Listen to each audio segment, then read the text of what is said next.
Hi. We're going to try and start pretty promptly this evening. So if we can gather and hush.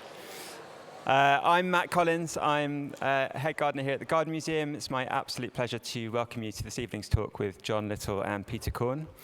We are a full house tonight with lots of people watching from home. Probably unsurprising given how popular and engaging our speakers are this evening. It's fantastic to have so many people here. I imagine pretty much everyone here is familiar with John and Peter's work already, but just in case you've been dragged along by a friend or wandered in on a whim, I'll just give a brief introduction. So Peter Korn is an innovative gardener, garden designer, and nurseryman from Sweden whose love of plants is rooted in wild landscapes.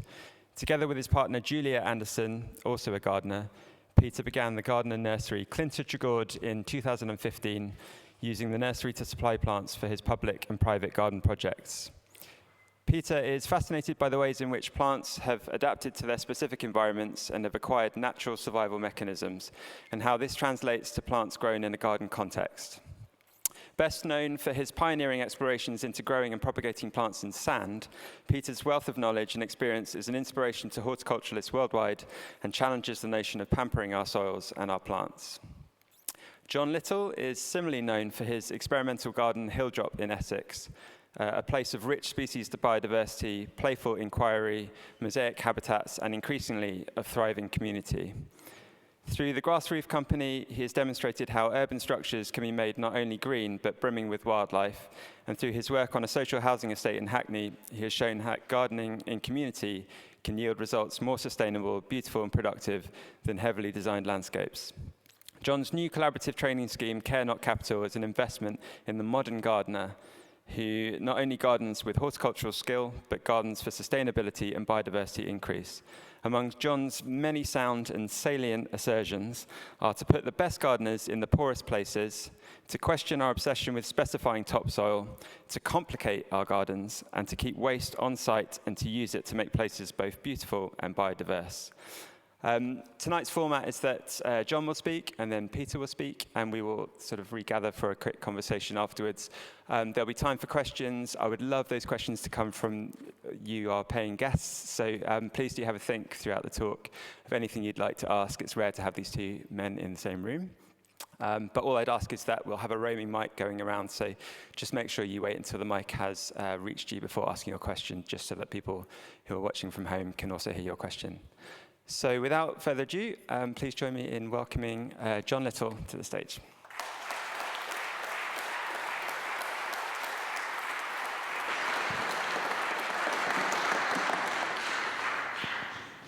Okay, well, I know quite a few of you out there, actually, and thanks very much for turning up. And people who do know me, I do apologize for a few samey slides creeping in, but there's certain things that I can't leave alone, so you'll have to forgive me for that.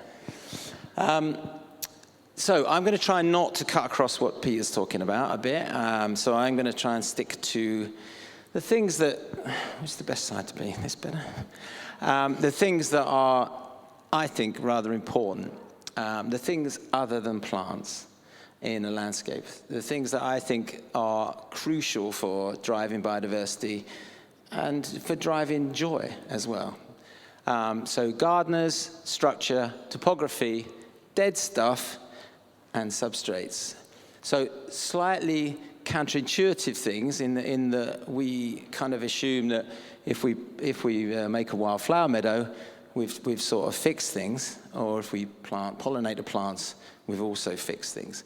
And I would say that these other things are missed and are completely crucial for driving biodiversity. A good example of that is a bad shed. So here's two lovely, beautiful bad sheds.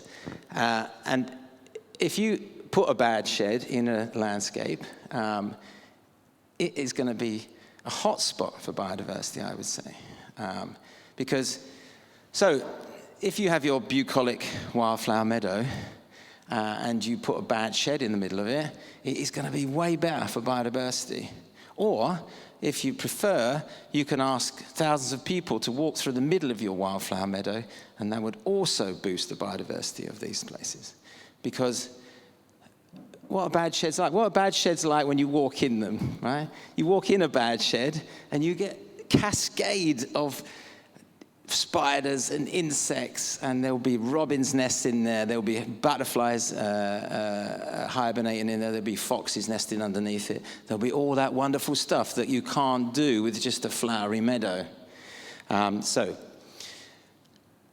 that's the premise. So there's loads of, I'd say, counterintuitive stuff that goes on that actually is really important. But you can make a bad shed really beautiful. So you can make a beautiful structure that does what that does, but does it in a beautiful way, I would say.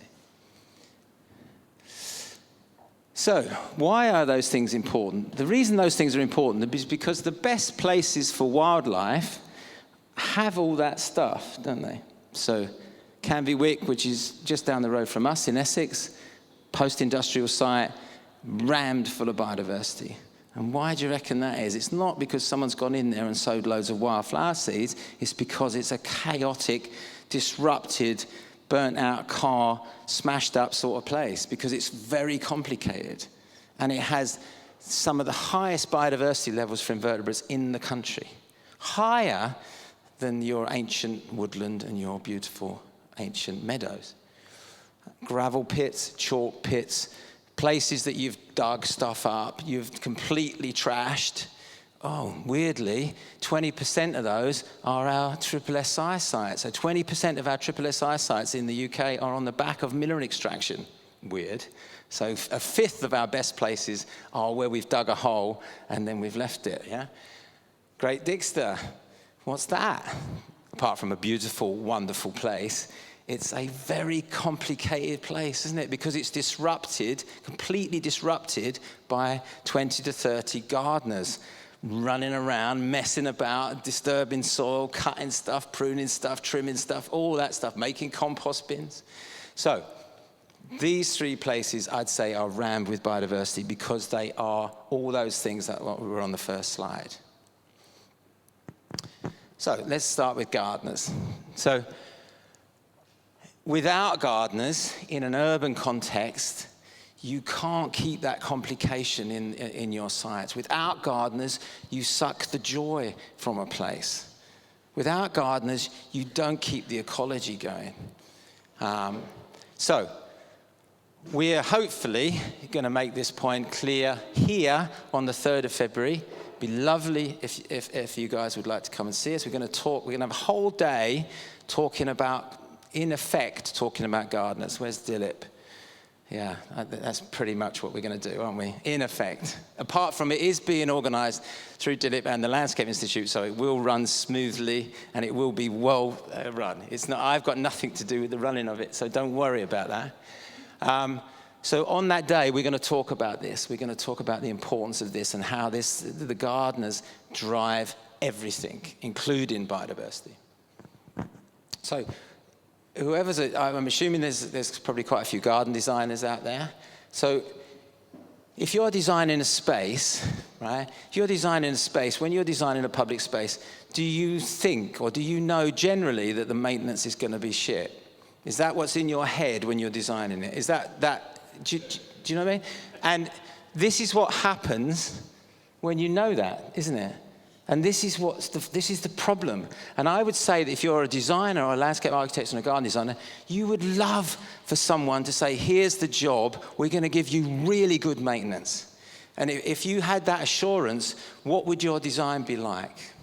I would guess it would be much more like what you'd like to design.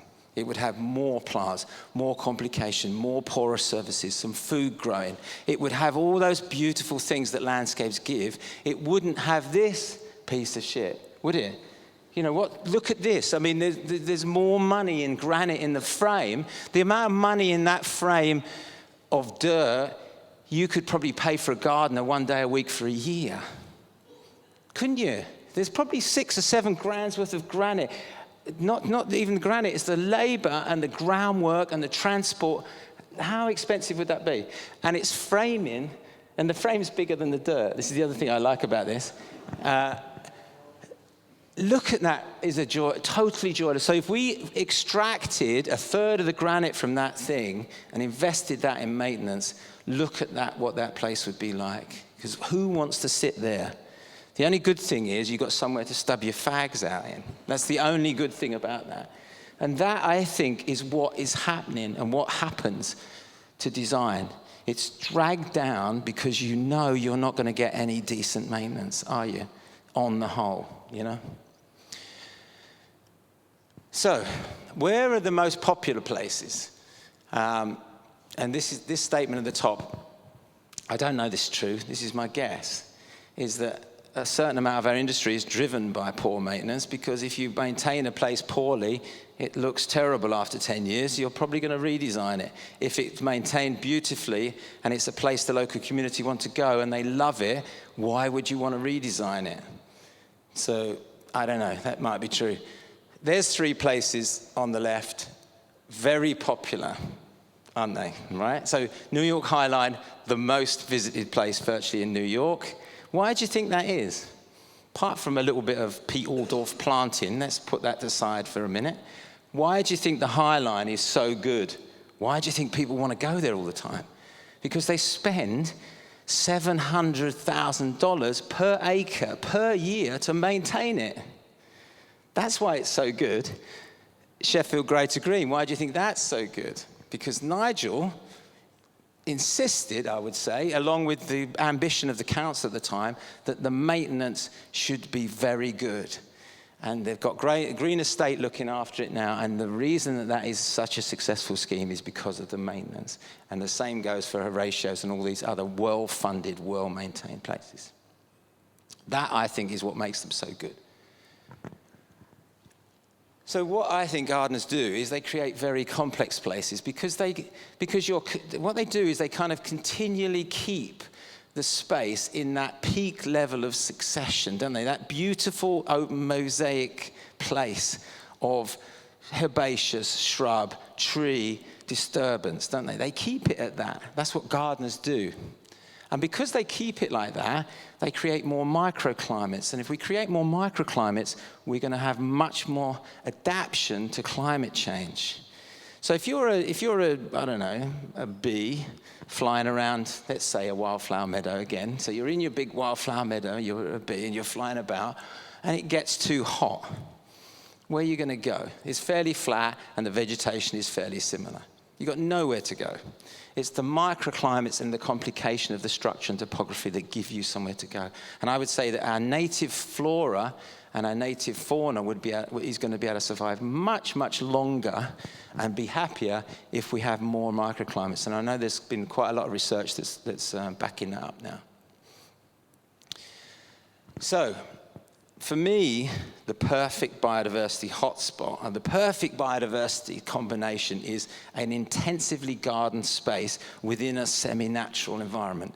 So you could, let's say we have an acre of the local park, we make a complex place, we put a full-time gardener in there, and then we combine that with the semi-natural vegetation outside. I'd say that's the perfect combo for biodiversity. That's even if you ignore the social aspect and the wonderful communication and all the other things gardeners bring. So, what we are trying to get, and we're working with WSP, the ecology consultancy firm, to try and make this happen, is to B&G, 30 years worth of money. Wherever has that happened, where we've been given 30 years worth of guaranteed income? So let's get this money into the pockets of gardeners. Let's prove that a intensively gardened space, local to the development, is the place to invest your B&G money. Let's not give it to the wealthy landowner in the middle of nowhere on private land. On private land. Let's put it in the public realm, this money.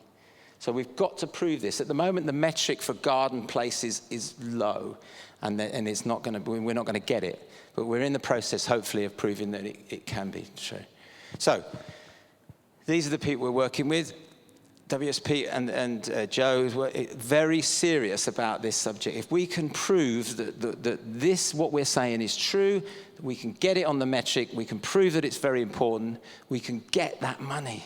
We can get the B&G money, we can give it to a local gardener, put it in a local park, and it will produce all the biodiversity they ever need, plus the community, the joy, the having a local person working in a local park, all those other things. Isn't that better than sticking it in a private piece of land somewhere? Surely to God. Okay, that's the gardener bit. So I'll try not to rant quite so much now, and I'm sure I'm going to run out of time. How much time have I got? 10 minutes have I got? How long have I got? 15 minutes. 15 minutes, okay. So that's gardeners. So we need gardeners. Absolutely we do.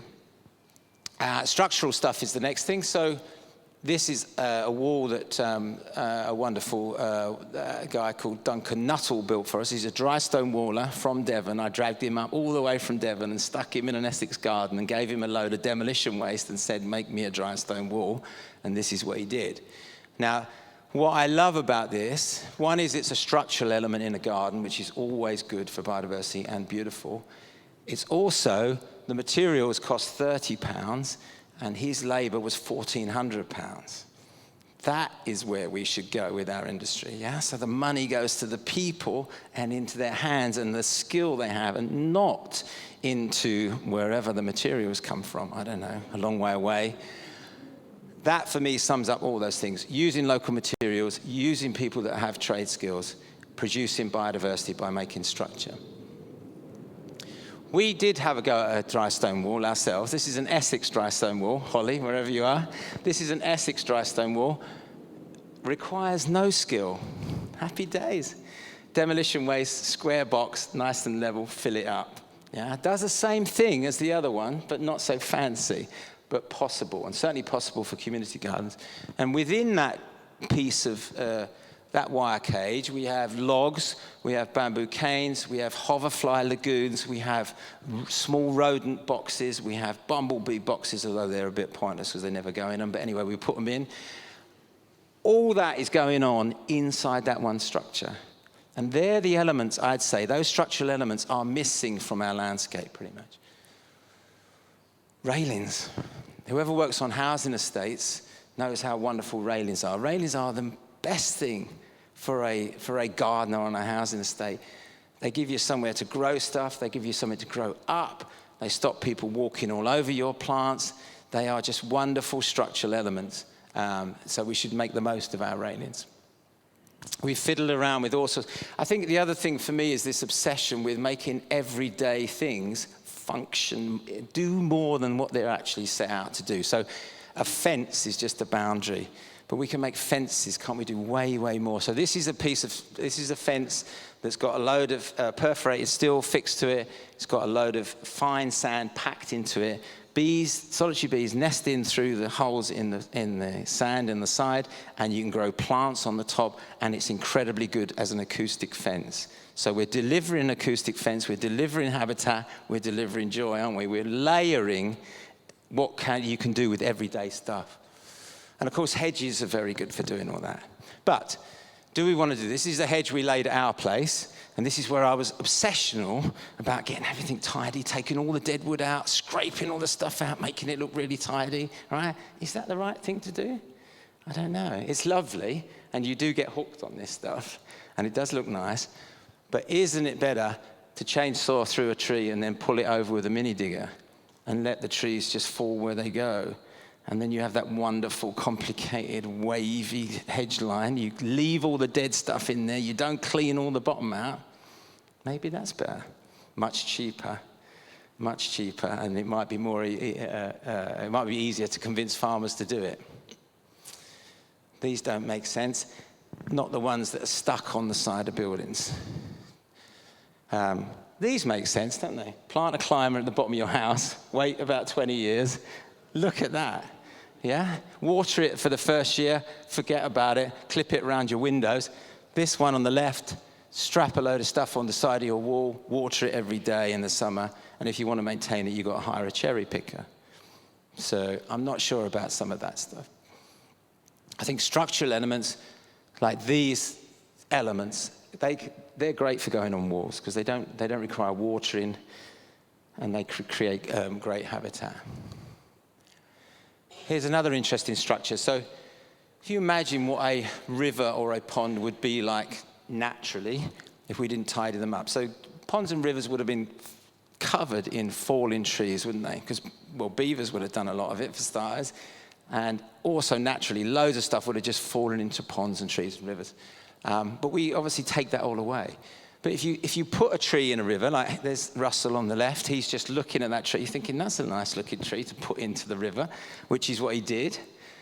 Wonderful. So you stick the tree in the river, it slows the flow where the tree is, it traps vegetation, it becomes an incredibly important habitat, silt gets dropped. Around the outside of the tree, the flow speeds up, the silt gets taken away, and you end up with a gravel bed, another wonderful habitat. So dropping that tree in a river does it a favor from a biodiversity point of view. In Essex, we sometimes have to make do with these to do the similar thing. So shopping trolleys do a similar thing, but in a much more urban context. So I'd say, this is my pond. Having that shopping trolley in my pond definitely improves the biodiversity than not having it. Now, I'm not suggesting, obviously, you go around throwing these in. I'm just saying that these structural elements are really important. Allotments. Look how amazing allotments are for biodiversity. They're another place, aren't they? Survey after survey, biodiversity is rammed in allotments. And why do you think that is? Why do you reckon that is? I would say, number one, is people's optimism about having an allotment and thinking they're going to solve their life's food problems and they're going to keep themselves going. They're going to cultivate the whole of the allotment all year round. They never do they? They cultivate one little bit, they disturb one part of it, and the rest goes to long grass, coarse grass, don't they? So you have that wonderful disturbance again. They make compost bins. Compost bins, absolutely incredible for biodiversity, and for some reason, we ignore, well, they often don't get designed in on a new space. I think we should make compost bins a cool thing and put them in the front of a garden design. Let's get landscape architects to say, right, what's the first thing I do to design this garden? Where's the compost bin going to go? How can I make it cool? How can I make sure that it goes in the garden? Because there's loads of London gardens that the gardeners have to work at where there's no compost bins. They have to maintain this garden and drag all the stuff out through the house and then take it off somewhere. It's completely mad. And compost bins are fantastic for biodiversity. And of course, you add a bad shed. So you have a bad shed, you have a compost bin, and you have disturbance by gardeners. That is why allotments are so good, I would say. These are the things we've been playing around with at our place. So cob, really interesting. Earth walls, cob walls on a vertical, mimicking soft cliffs, mimicking habitat that we don't have kicking around very much. As soon as you do this crappy bit of cob wall that we did, when me and Benny did, we didn't know what we were doing. It's pretty poor. 11, 12, I think it's up to 12 species of bee and wasp nested in that within the first year and a half.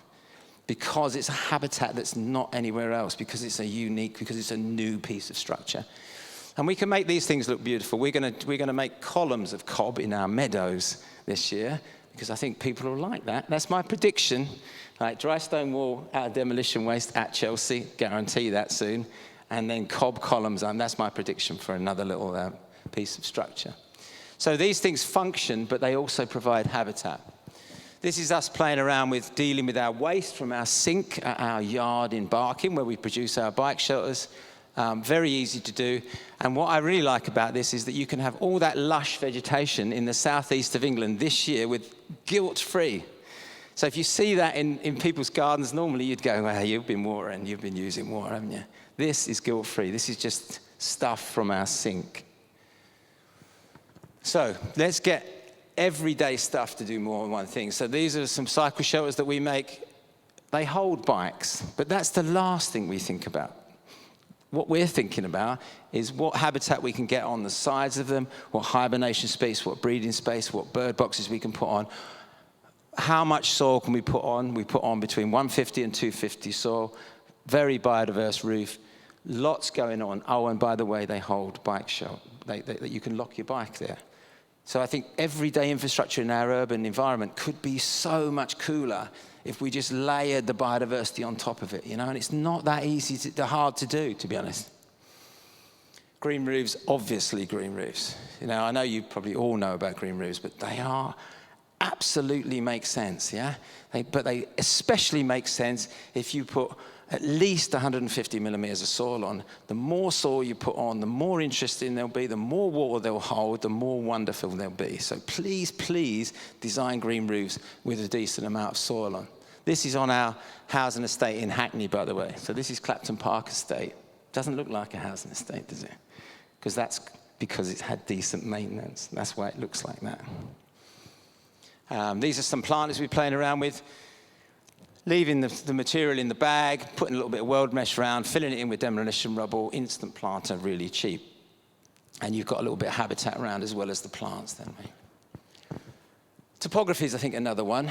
So when we're designing, if places are flat, if everywhere's flat, the potential for microclimates, the potential for increasing your plant choice is really narrowed, isn't it? You know what I mean? If it's all flat and all the same soil fertility, then you're limiting your plant choice, I would say. As soon as you do this very simple thing, now this is a very Essex, me with a mini digger for an hour, right? So it's not a design thing. I'm sorry, it looks so shit. But basically, digging a trench, making a mound, that gives me the damp area that I can grow damp plants in. That gives me the dry, free draining area I can grow different plants in, right? So that's immediately widened my choice of plants. Topography is really cool to play around with in design.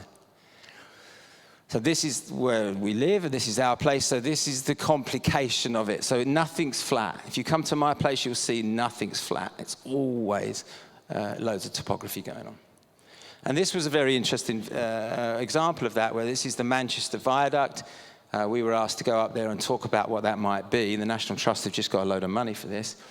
Obviously, I was quite keen for it to stay as the spontaneous vegetation that's already there, which is spectacular, I must say. Anyway, that's not going to happen.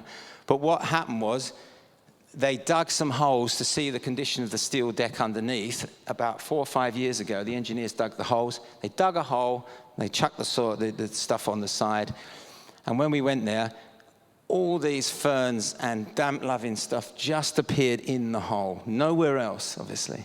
So that simple piece of topography had given us that big, much wider range of plants. Really, really cool it was.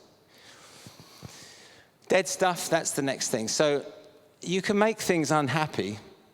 You don't have to feel bad about making plants unhappy. I'd say in fact, there's a lot of invertebrates rely on unhappy, stressed plants because they know if they lay their eggs on them, it's unlikely that there's going to be competition from other plants because they're in a stressed place. So unhappy plants, I would say, you can relax about.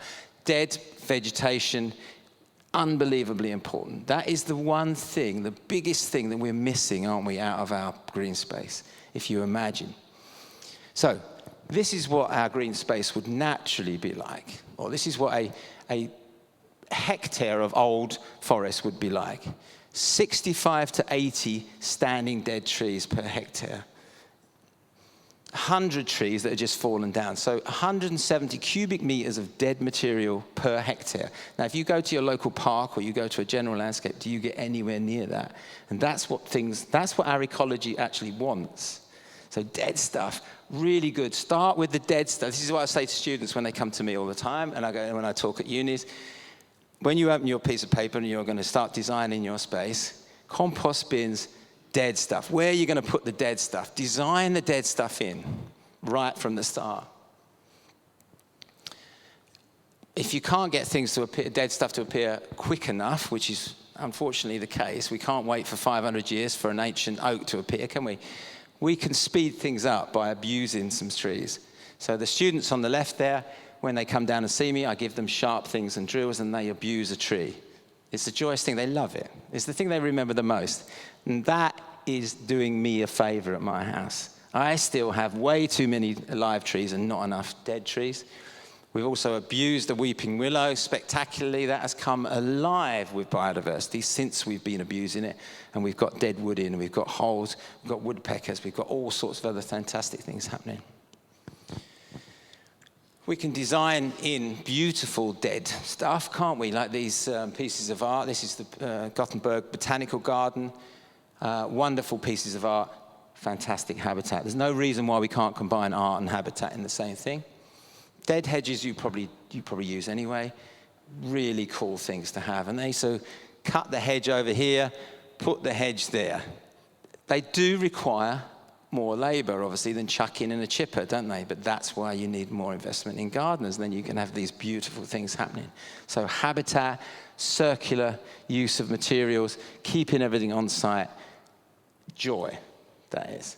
But it just requires a bit more labor.